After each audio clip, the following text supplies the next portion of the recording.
Welcome back to the news. Well, a small child who faces the bitter responsibility of life sets an example to those adults who take life easy. Shashika Nisansala Bandar of Dambula is one such example. This small house where Shashika lives is situated in the Veeragolayai area in Digampatha, Dambula, a place that constantly faces wild elephant threats. Shashika is a grade 1 student of the Digampatha Junior College. Little Shashika, who enjoyed his childhood just like any other child of his age, was suddenly burdened with many responsibilities following the accident of his father. One night, elephants came to my chaina at around 12. When I was getting down from the tree house, I fell. Following that, my spinal cord was damaged. Now, I am an invalid. It is my parents who take care of me, and it is my son who looks after me. Unfortunately, Shashika lost his mother's love as well as she left Shashika's father and him. Shashika's father, who didn't have the physical strength to look after his little son, was faced with many problems thereafter. When life brought only unpleasant experiences, little Shashika took over the responsibility of looking after his paralyzed father onto his shoulders. First, he inquires into whether the father ate or not. Then only he eats his meals. He bathes his father, applies soap and then wipes his body. Thereafter, he helps him to come into the house and keeps him on the bed. I am positive that my little grandson will take care of my son when I am gone.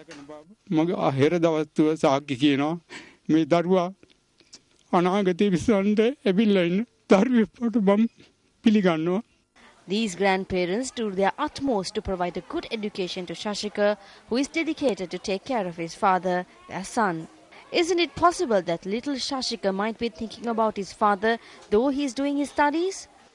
If someone can provide a means where this child could continue his studies without an interruption, it would be of great service. According to neighbours, Shashika never forgets to inquire into father's needs as soon as he returns from school.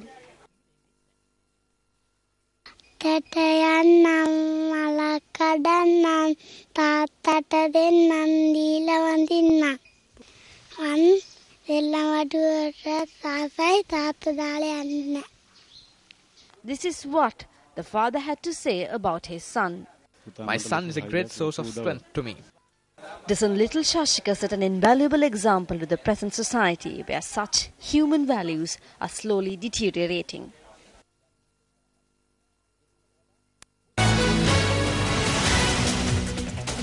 Also on the news, the State of the World's Children Report 2012 under the theme Children in an Urban World was launched yesterday. The report has been compiled by UNICEF. The report was launched at the Presidential Secretariat under the auspices of President Secretary Lalit Wiratunga. UNICEF Sri Lanka representative Riza Hosseini officially handed over the report to Senior Minister for International Monetary Cooperation, Dr. Sarath Amunukama. Urbanization brings with it unexpected economic and social pressures, especially on low-income families living in meager conditions. Such situations can violate all norms of what should be the carefree upbringing of a child. Children are a very high priority on the Sri Lankan government's agenda. Sri Lanka can be proud of many achievements towards the development of children. There have been significant successes in reducing child mortality rate over the last 2 decades. Its current levels of infant and child mortality rates in fact compare well with countries considerably wealthier than Sri Lanka. Up next is Look at Action TV.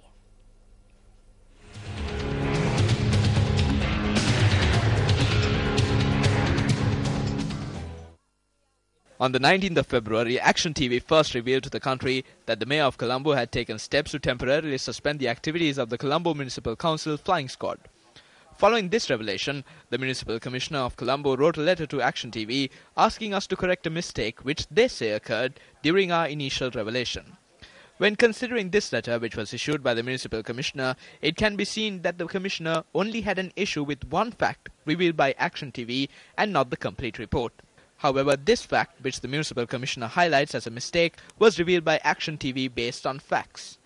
Action TV pointed out that the flying squad of the CMC was temporarily suspended by the mayor in a backdrop where they had carried out many investigations successfully in the recent past. Through our revelation, we highlighted a case involving the fraudulent repairs made to a bulldozer belonging to the CMC, which cost the municipal council a sum of over 2.4 million rupees, as one such instance where the CMC flying squad completed their activities in a successful manner. By citing the investigation report of the flying squad on the above-mentioned case, Action TV was able to reveal that the Colombo Municipal Council suffered a great loss as a result of this fraudulent repair. This investigation report was handed over to the Municipal Commissioner in December last year. The report contains a list of officials, including 2 engineers attached to the CMC who were involved in this fraudulent activity. In such a backdrop, the Municipal Commissioner requested that we correct our report, highlighting that they have not yet ascertained the true culprits behind the above-mentioned fraud. The Municipal Commissioner made such a statement even though the flying squad had mentioned the culprits involved in the fraud through their report. The flying squad report also provided the Commissioner with 6 recommendations and requested her to take action at institutional level as well as call for a police investigation under the Public Properties Act. The letter issued by the Municipal Commissioner noted that the Internal Audit Department of the CMC is conducting investigations into this case. However, this is similar to asking a fox to guard a chicken coop, as it is an official attached to the Internal Audit Department who had approved the payment of over 2.4 million rupees on the 5th of October last year, citing that the repairs on the bulldozer have been completed. However, the bulldozer still remains in pieces within a workshop belonging to the CMC. Shouldn't the Municipal Commissioner of the CMC, who acted in a keen manner to rectify media reports on the issue, apply the same keenness to fulfilling her duties?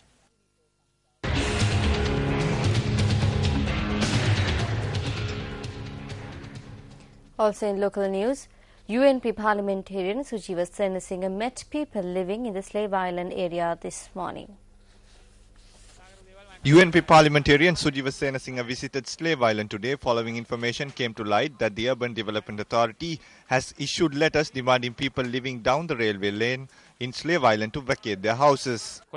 A beautification of the Colombo city is taking place. It is not correct to deny that. However, Colombo cannot be beautified by chasing you to the streets. Even the country cannot be beautified in this manner. Even I will not like the idea if I was being removed from my residence in Colombo 3. I will not do so. A post of Minister for Housing has been appointed not to construct his own house, but to construct houses for the people living in this country. That's what Premadasa did.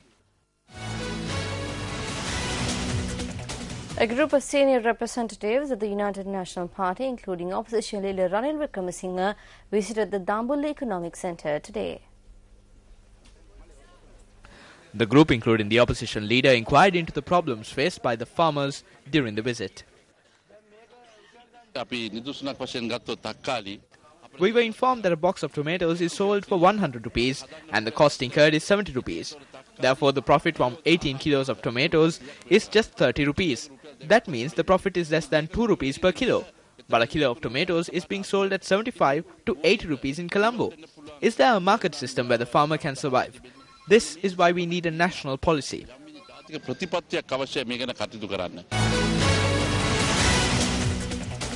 One person was killed and 2 others sustained injuries when a stack of ceramic tiles collapsed on 3 individuals in Gaul. According to our correspondent in the area, 3 labourers had been unloading ceramic tiles from a container when tragedy struck. Our correspondent stated that the victims were stuck underneath the stack of tiles until members of the fire and rescue team of the Gaul Municipal Council pulled them out. One individual succumbed to his injuries at the location, while the other 2 were admitted to the Karapitia Teaching Hospital for treatment. The deceased has been identified as a father of 2 and a resident of the Unumatuna area. His remains are currently lying at the Karapitia Hospital.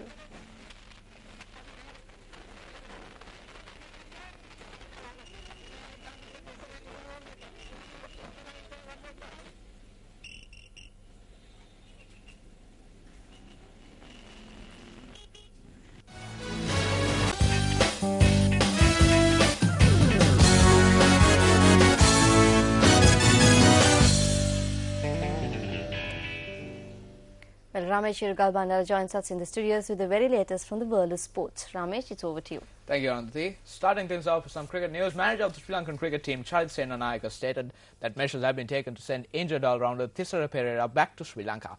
However, he added that Furviz Maharouf and Angelo Matthews, who were also injured, might be fit enough to play in tomorrow's game against Australia. The first of the best-of-3 finals between Sri Lanka and host Australia will be played in Brisbane tomorrow. Thisara Perera and Angelo Matthews sustained injuries in yesterday's game played against the hosts. Thisara will not feature in the remaining games. Angelo's situation is not that bad. We will decide whether he is fit to play tomorrow. Even if he plays, there are chances where he might not bowl and play only as a batsman. Furviz Maharouf is in good shape, but we will test his fitness tomorrow and mostly he might feature in tomorrow's game. Meanwhile, Chamara Kapugedera, who was named as a cover for the injured players, left the island last night.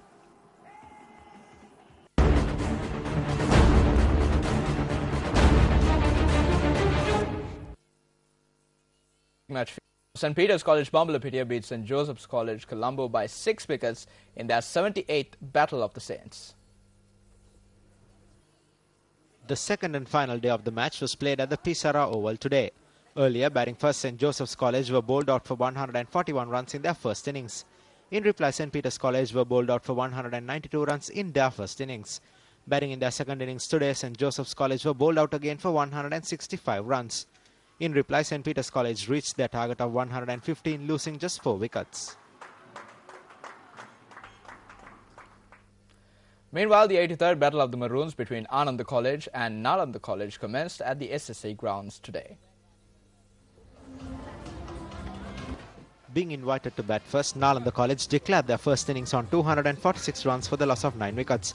Lahiru Jayakodi scored 96 runs and Ishan Rangana contributed 40 runs for Nalanda, while Pasindu Madushan and Denuka Ashan bagged 3 wickets each for Ananda College.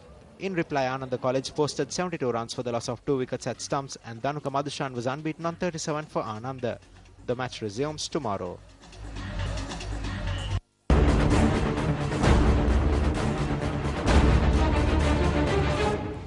Well, that's it from Sports First for tonight. Arundhati, it's back to you. Thank you, Ramesh. Well, that's a wrap from the News First team for tonight. You can log on to www.newsfirst.lk for the very latest on the web. I'm Arundhati Mudanayaka. It was indeed a pleasure having you with us. Good night.